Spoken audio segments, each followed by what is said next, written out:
ಸ್ನೇಹಿತರೆ, ಮೀಡಿಯಾ ಮಾಸ್ಟರ್ಸ್ಗೆ ಸ್ವಾಗತ ಸುಸ್ವಾಗತ. ಗೆಳೆಯರೆ, ಭಾರತ ನ್ಯೂಕ್ಲಿಯರ್ ಎನರ್ಜಿ ಉತ್ಪಾದನೆಗೆ ಸಂಬಂಧಪಟ್ಟ ಹಾಗೆ ದೊಡ್ಡದೊಂದು ಮೈಲಿಗಲ್ಲನ್ನು ಸ್ಥಾಪನೆ ಮಾಡಿದೆ. ಫ್ಯೂಷನ್ ಟೆಕ್ನಾಲಜಿಯ ಮೂಲಕ ಸೂರ್ಯನ ಕೋರ್ಗಿಂತಲೂ ಸುಮಾರು 14 ಪಟ್ಟು ಹೆಚ್ಚು ಶಕ್ತಿಯನ್ನು ಉತ್ಪಾದನೆ ಮಾಡುವ ಮೂಲಕ ಇನ್ನು ಮುಂದೆ ಭಾರತ ಕೂಡ ಫ್ಯೂಷನ್ ಟೆಕ್ನಾಲಜಿಯ ಕಡೆಗೆ ಹೆಜ್ಜೆ ಹಾಕೋ ಧೈರ್ಯವನ್ನು ಪ್ರದರ್ಶಿಸ್ತಾ ಇದೆ. ಮತ್ತು ಈಗಾಗಲೇ ಇದನ್ನು ಸಾಧಿಸಿರುವ ಕೆಲವು ದೇಶಗಳ ಪಟ್ಟಿಗೆ ಭಾರತ ಕೂಡ ಸೇರ್ಪಡೆ ಆಗ್ತಾ ಇದೆ. ಹಾಗಾದರೆ ಏನಿದು ಫ್ಯೂಷನ್ ಟೆಕ್ನಾಲಜಿ? ಫ್ಯೂಷನ್ ಮತ್ತು ಫ್ಯೂಷನ್ ನಡುವೆ ವ್ಯತ್ಯಾಸ ಏನು? ಭಾರತದ ಕೃತಕ ಸೂರ್ಯನ ಶಕ್ತಿ ಎಂಥದ್ದು ಮತ್ತು ಇದರಿಂದ ಭಾರತದ ಇಂಧನ ಕ್ಷೇತ್ರದ ಮೇಲಾಗೋ ಪರಿಣಾಮಗಳೇನು ಅನ್ನೋ ಬಗ್ಗೆ ಒಂದಷ್ಟು ಮಾಹಿತಿಯನ್ನು ನಾವಿಲ್ಲಿ ನೋಡೋಣ. ಗೆಳೆಯರೆ, ಇಂಧನ ಅನ್ನೋದು ಮುಂದಿನ ದಿನಗಳಲ್ಲಿ ಕೂಡ ತುಂಬಾ ಅಗತ್ಯ ಇರೋ ವಸ್ತು. ಇಂಧನ ಕ್ಷೇತ್ರದಲ್ಲಿ ಸ್ವಾವಲಂಬನೆಯನ್ನು ಸಾಧಿಸಬೇಕು ಅನ್ನೋದು ಪ್ರತಿಯೊಂದು ದೇಶದ ಕನಸು ಕೂಡ. ಈಗ ಜಗತ್ತು ಫಾಸಿಲ್ ಫ್ಯೂಯಲ್ ಮೇಲೆ ಆಧಾರಪಟ್ಟಿದೆ. ಪೆಟ್ರೋಲ್, ಗ್ಯಾಸ್, ಕಲ್ಲಿದ್ದಲು ಇವುಗಳ ಮೂಲಕ ಇಂಧನ ತಯಾರಿಯನ್ನು ಮಾಡ್ಕೊಳ್ತಾ ಇದ್ದೀವಿ. ಅದು ಹೆಚ್ಚು ದಿನ ಉಳಿಯೋದಕ್ಕೆ ಸಾಧ್ಯ ಇಲ್ಲ. ಒಂದಲ್ಲ ಒಂದಿನ ಈ ನೈಸರ್ಗಿಕ ಸಂಪನ್ಮೂಲಗಳು ಖಾಲಿ ಆಗತ್ವೆ ಕೂಡ. ಸೊ ಖಾಲಿಯಾಗದ, ಪುನರ್ನವೀಕರಿಸಬಹುದಾದ ಮತ್ತು ಕಡಿಮೆ ಕಚ್ಚಾ ಪದಾರ್ಥಗಳನ್ನು ಬಳಸಿ ಹೆಚ್ಚು ವಿದ್ಯುತ್ ಉತ್ಪಾದನೆ ಮಾಡೋದಕ್ಕೆ ಸಾಧ್ಯವಾಗುವ ಸಾಧನಗಳನ್ನು ಹುಡುಕುವ ಪ್ರಯತ್ನವನ್ನು ಜಗತ್ತು ಮಾಡ್ತು. ಅದರ ಭಾಗವಾಗಿ ಜಲವಿದ್ಯುತ್ತು, ಸೌರ ವಿದ್ಯುತ್, ಪವನ ವಿದ್ಯುತ್ ಉತ್ಪಾದನೆ ಒಂದು ಕಡೆ ಶುರುವಾದರೆ ಮತ್ತೊಂದು ಕಡೆ ಅತಿ ಹೆಚ್ಚು ಶಕ್ತಿಯನ್ನು ಅತಿ ಕಡಿಮೆ ಇಂಧನದ ಮೂಲಕ ಉತ್ಪಾದನೆ ಮಾಡೋದಕ್ಕೆ ಅಣು ವಿದ್ಯುತ್ ಕಡೆಗೆ ಕೂಡ ಗಮನ ಕೊಡುವ ಕೆಲಸ ನಡೀತು. ಈಗ ಭಾರತದಲ್ಲಿ ಸುಮಾರು 24 ಅಣು ವಿದ್ಯುತ್ ಸ್ಥಾವರಗಳಿವೆ. ಅವುಗಳಲ್ಲಿ 8 ಕಾರ್ಯನಿರ್ವಹಿಸ್ತಾ ಇವೆ. ಇವುಗಳ ಉತ್ಪಾದನಾ ಸಾಮರ್ಥ್ಯ 8180 ಮೆಗಾವ್ಯಾಟ್. ಇವತ್ತು ನ್ಯೂಕ್ಲಿಯರ್ ಎನರ್ಜಿ ಅನ್ನೋದು ಭಾರತದ 7ನೇ ಅತಿ ದೊಡ್ಡ ವಿದ್ಯುತ್ ಶಕ್ತಿ ಮೂಲ ಅನ್ನಿಸ್ಕೊಳ್ತಾ ಇದೆ. ಇನ್ನು ಈ ಅಣು ವಿದ್ಯುತ್ ಸ್ಥಾವರಗಳ ಮೂಲಕ ವಿದ್ಯುತ್ತನ್ನು ತಯಾರು ಮಾಡಿಕೊಳ್ಳೋದ್ರಿಂದ ಉತ್ಪಾದನಾ ವೆಚ್ಚ ಕಡಿಮೆ ಆಗುತ್ತೆ, ಅದಕ್ಕೆ ಬಳಕೆಯಾಗುವ ಇಂಧನವೂ ಕಡಿಮೆ. ಹೀಗಾಗಿ ಜಗತ್ತು ಹೆಚ್ಚಿನ ಪ್ರಮಾಣದಲ್ಲಿ ಅಣು ವಿದ್ಯುತ್ ಸ್ಥಾವರಗಳ ಮೇಲೆ ಅವಲಂಬಿತವಾಗ್ತಾ ಇದೆ.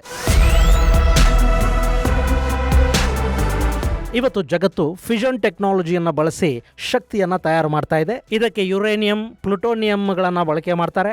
ಇದು ವಿಕಿರಣದ ಅಪಾಯವನ್ನು ತಂದೊಡ್ಡುವ ಸಾಧ್ಯತೆಗಳು ಕೂಡ ಇರುತ್ತವೆ. ಹೀಗಾಗಿ ಭಾರತ ಒಂದೇ ಅಲ್ಲ, ಜಗತ್ತಿನ ಎಲ್ಲೇ ಅಣುವಿದ್ಯುತ್ ಸ್ಥಾವರಗಳ ಸ್ಥಾಪನೆ ಆಗುತ್ತೆ ಅಂದರೂ ಕೂಡ ಅಲ್ಲೊಂದಷ್ಟು ಜನ ಪ್ರತಿಭಟನೆಗಳನ್ನು, ಮುಷ್ಕರಗಳನ್ನು ಮಾಡ್ತಾ ಇರ್ತಾರೆ.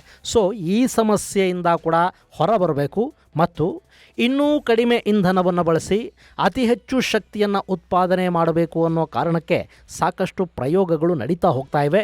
ಅದರಲ್ಲಿ ಒಂದು ಕೃತಕ ಸೂರ್ಯನ ಸೃಷ್ಟಿ ಅಥವಾ ಫ್ಯೂಷನ್ ಟೆಕ್ನಾಲಜಿ. ಇಲ್ಲಿ ನಿಮಗೆ ಫ್ಯೂಷನ್ ಹಾಗೂ ಫ್ಯೂಷನ್ ನಡುವೆ ವ್ಯತ್ಯಾಸ ಏನು ಅನ್ನೋದನ್ನು ಕೂಡ ಹೇಳ್ಬಿಡ್ತೀನಿ.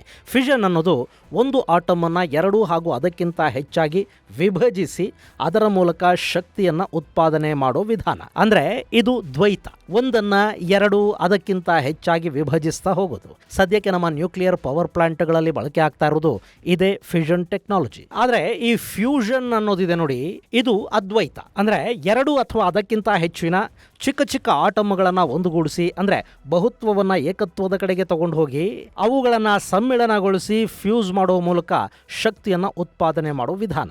ಸೂರ್ಯನಲ್ಲಾಗೋದು ಹೀಗೇನೆ.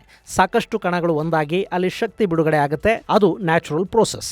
ಹೀಗಾಗಿನೇ ಈಗ ಭಾರತ ಸಾಧಿಸಿರುವ ಫ್ಯೂಷನ್ ಟೆಕ್ನಾಲಜಿಯನ್ನು ಪರ್ಯಾಯ ಸೂರ್ಯ ಅಂತ ಕರೀತಾ ಇದ್ದಾರೆ.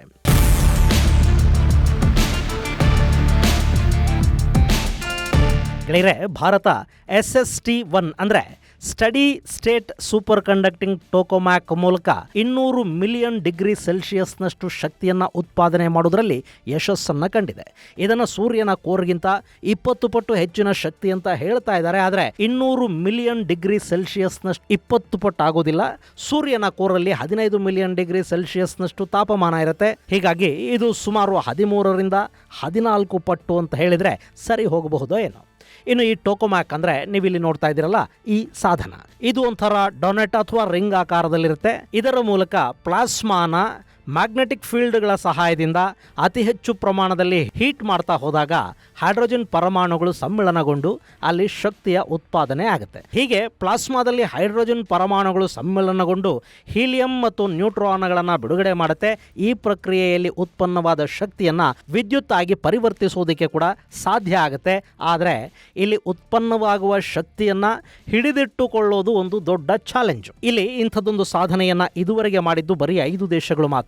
ಈಗ 6ನೇ ದೇಶವಾಗಿ ಅಲ್ಲಿ ಭಾರತ ಗುರುತಿಸಿಕೊಳ್ಳೋ ಮೂಲಕ ನ್ಯೂಕ್ಲಿಯರ್ ತಂತ್ರಜ್ಞಾನ ತಂತ್ರಜ್ಞಾನದ ಎಲೈಟ್ ಸರ್ಕಲ್ಗೆ ಭಾರತ ಕೂಡ ಪಾದಾರ್ಪಣೆ ಮಾಡಿದೆ. ನೀವು ಕಳೆದ 10 ದಿನಗಳ ಹಿಂದೆ ಚೈನಾ ಇಂಥದ್ದೊಂದು ಸಾಧನೆ ಮಾಡಿದ ವಿಷಯನ ಕೇಳಿರಬೇಕು. ಚೈನಾ ಜೊತೆ ಅಮೆರಿಕ, ರಷ್ಯಾ, ಯುನೈಟೆಡ್ ಕಿಂಗ್ಡಮ್ ಹಾಗೂ ದಕ್ಷಿಣ ಕೊರಿಯಾಗಳು ಕೂಡ ಈ ಫ್ಯೂಷನ್ ತಂತ್ರಜ್ಞಾನದಲ್ಲಿ ಯಶಸ್ಸನ್ನು ಪಡ್ಕೊಂಡಿವೆ. ಈಗ ಭಾರತ ಕೂಡ ಆ ದೇಶಗಳ ಪಟ್ಟಿಗೆ ಸೇರ್ಪಡೆ ಆಗ್ತಾ ಇದೆ. ಗೆಳೆಯರೆ, ಜನವರಿ 20ನೇ ತಾರೀಕು ಈ ಕ್ಷೇತ್ರದಲ್ಲಿ ಚೈನಾ ಒಂದು ದೊಡ್ಡ ಸಾಧನೆಯನ್ನು ಮಾಡಿತು. ಚೈನಾ ತನ್ನ ಈಸ್ಟ್ ಅಂದರೆ ಎಕ್ಸ್ಪರಿಮೆಂಟಲ್ ಅಡ್ವಾನ್ಸ್ಡ್ ಸೂಪರ್ ಕಂಡಕ್ಟಿಂಗ್ ಟೋಕೊಮ್ಯಾಕ್ ಮೂಲಕ 100 ಮಿಲಿಯನ್ ಡಿಗ್ರಿ ಸೆಲ್ಸಿಯಸ್ನಷ್ಟು ಹೀಟ್ ಜನರೇಟ್ ಮಾಡಿತು ಮತ್ತು ಅದನ್ನು ಸುಮಾರು 1066 ಸೆಕೆಂಡ್ಗಳ ಕಾಲ ಹಿಡಿದಿಡೋ ಮೂಲಕ ದಾಖಲೆಯನ್ನು ನಿರ್ಮಾಣ ಮಾಡಿತು. ಇನ್ನು UK ಇದೆಯಲ್ಲ, ಅದು ಕೂಡ JET ಹೆಸರಿನ ನ್ಯೂಕ್ಲಿಯರ್ ಪವರ್ ಫ್ಯೂಷನ್ ತಂತ್ರಜ್ಞಾನವನ್ನು ಹೊಂದಿದೆ. ಸೌತ್ ಕೊರಿಯಾ K-ಸ್ಟಾರ್ ಹೆಸರಿನ ಫ್ಯೂಷನ್ ಟೋಕೊಮ್ಯಾಕ್ ಅನ್ನು ಹೊಂದಿದೆ. ಇನ್ನು ಇಲ್ಲಿ ಚೈನಾ 100 ಮಿಲಿಯನ್ ಡಿಗ್ರಿ ಸೆಲ್ಸಿಯಸ್ನಷ್ಟು ಶಾಖವನ್ನು ಉತ್ಪಾದನೆ ಮಾಡಿದರೆ ಅಮೆರಿಕ, ದಕ್ಷಿಣ ಕೊರಿಯಾಗಳು ಕೂಡ ಅಷ್ಟೇ ಪ್ರಮಾಣದ ಶಾಖೋತ್ಪಾದನೆಯನ್ನು ಸಾಧಿಸಿವೆ. ಆದರೆ UK 150 ಮಿಲಿಯನ್ ಡಿಗ್ರಿ ಸೆಲ್ಸಿಯಸ್ನಷ್ಟು ಹೀಟನ್ನು ಜನರೇಟ್ ಮಾಡೋದ್ರಲ್ಲಿ ಯಶಸ್ಸನ್ನು ಕಂಡಿದೆ. ಇನ್ನು ಭಾರತ ಸಾಧಿಸಿರೋದು 200 ಮಿಲಿಯನ್ ಡಿಗ್ರಿ ಸೆಲ್ಸಿಯಸ್ನಷ್ಟು ಉಷ್ಣಾಂಶವನ್ನು. ಇಲ್ಲಿ ಎಲೈಟ್ ಲಿಸ್ಟ್ನೊಳಗಿರುವ ದೇಶಗಳಿಗೆ ಹೋಲಿಕೆ ಮಾಡಿದರೆ ಭಾರತ ಸಾಧಿಸಿರುವ ಶಾಖದ ಪ್ರಮಾಣ ಹೆಚ್ಚಿದೆ. ಆದರೆ ಇಲ್ಲಿ ಅತಿ ಮುಖ್ಯ ಅನ್ನಿಸ್ಕೊಳ್ಳೋದು ಎಷ್ಟು ಶಾಖ ಉತ್ಪಾದನೆ ಆಯಿತು ಅನ್ನೋದಕ್ಕಿಂತ ಅದನ್ನು ಎಷ್ಟು ಸಮಯದವರೆಗೆ ಕಾಪಿಟ್ಟುಕೊಳ್ಳೋದಕ್ಕೆ ಸಾಧ್ಯವಾಯಿತು ಅನ್ನೋದು. ಇಲ್ಲಿ ಎಷ್ಟು ಹೆಚ್ಚು ಅವಧಿಯವರೆಗೆ ಶಾಖದ ನಿರಂತರತೆಯನ್ನು ಕಾಪಾಡಿಕೊಳ್ಳೋದಕ್ಕೆ ಸಾಧ್ಯ ಆಗುತ್ತೋ ಅಷ್ಟು ಹೆಚ್ಚಿನ ಪ್ರಮಾಣದಲ್ಲಿ ವಿದ್ಯುತ್ ಉತ್ಪಾದನೆ ಸಾಧ್ಯವಾಗ್ತಾ ಹೋಗುತ್ತೆ. ಈ ನಿಟ್ಟಲ್ಲಿ ಚೈನಾ 1066 ಸೆಕೆಂಡ್ಗಳಷ್ಟು ಸಸ್ಟೈನಬಿಲಿಟಿಯನ್ನು ಸಾಧಿಸಿರುವುದಾಗಿ ಹೇಳಿಕೊಳ್ತಾ ಇದೆ. ಭಾರತ ಎಷ್ಟು ಸೆಕೆಂಡ್ವರೆಗೆ ಉಷ್ಣಾಂಶವನ್ನು ಕಾಪಿಟ್ಟುಕೊಂಡಿತ್ತು ಅನ್ನೋದನ್ನು ಬಹಿರಂಗಪಡಿಸಿಲ್ಲ. ಇನ್ನು ಈ ಫ್ಯೂಷನ್ ರಿಯಾಕ್ಟರ್ನಿಂದ ಭಾರತಕ್ಕಾಗೋ ಲಾಭ ಏನು? ಗೆಳೆಯರೆ, ಫ್ಯೂಷನ್ಗೂ ಇರೋ ವ್ಯತ್ಯಾಸ ಏನು ಅಂತ ನಿಮಗಾಗಲೇ ಹೇಳಿದೆ. ಫ್ಯೂಷನ್ನಲ್ಲಿ ಯುರೇನಿಯಂ, ಪ್ಲೂಟೋನಿಯಂನಂಥ ಇಂಧನವನ್ನು ಬಳಕೆ ಮಾಡ್ತಾರೆ. ಇವು ವಿಕಿರಣದ ಅಪಾಯವನ್ನು ಹೊಂದಿರುತ್ತವೆ. ಜೊತೆಗೆ ಇದರ ಪೂರೈಕೆಯ ವಿಷಯದಲ್ಲಿ ಕೂಡ ನಾವು ಬೇರೆಯವರ ಮೇಲೆ ನಿರ್ಭರಗೊಳ್ಳಬೇಕಾದ ಅಗತ್ಯವೂ ಇದೆ. ಆದರೆ ಫ್ಯೂಷನ್ ಟೆಕ್ನಾಲಜಿಯಲ್ಲಿ ಡ್ಯೂಟೇರಿಯಂ ಅನ್ನು ಬಳಕೆ ಮಾಡ್ತಾರೆ. ಡ್ಯೂಟೇರಿಯಂ ಅನ್ನೋದು ಹೈಡ್ರೋಜನ್ ಐಸೋಟೋಪ್. ನಮ್ಮಲ್ಲಿ ಭಾರತ ಸರ್ಕಾರದ ಹೆವಿ ವಾಟರ್ ಬೋರ್ಡ್ ಈ ಡ್ಯೂಟೇರಿಯಂ ತಯಾರಿ ಹಾಗೂ ಸರಬರಾಜನ್ನು ಮಾಡುತ್ತೆ. 7 ಡ್ಯೂಟೇರಿಯಂ ಪ್ಲಾಂಟ್ಗಳು ಕೂಡ ಈಗಾಗಲೇ ನಮ್ಮಲ್ಲಿವೆ. ಇನ್ನು ಯುರೇನಿಯಂ, ಪ್ಲೂಟೋನಿಯಂಗೆ ಹೋಲಿಕೆ ಮಾಡಿದರೆ ಡ್ಯೂಟೇರಿಯಂ ಅತ್ಯಂತ ಕಡಿಮೆ ಬೆಲೆಗೆ ಸಿಗುತ್ತೆ, ಅಪಾಯರಹಿತ, ಹಾಗೆ ಅತಿ ಹೆಚ್ಚು ಹೀಟನ್ನು ಜನರೇಟ್ ಮಾಡೋ ಶಕ್ತಿ ಕೂಡ ಇದಕ್ಕಿದೆ. ಹೀಗಾಗಿ ಜಗತ್ತು ಈ ಫ್ಯೂಷನ್ ಟೆಕ್ನಾಲಜಿಯ ಮೂಲಕ ವಿದ್ಯುತ್ ಉತ್ಪಾದನೆಯನ್ನು ಸಾಧ್ಯವಾಗಿಸುವ ನಿಟ್ಟಲ್ಲಿ ಪ್ರಯೋಗಗಳನ್ನು ಮಾಡ್ತಾ ಇದೆ.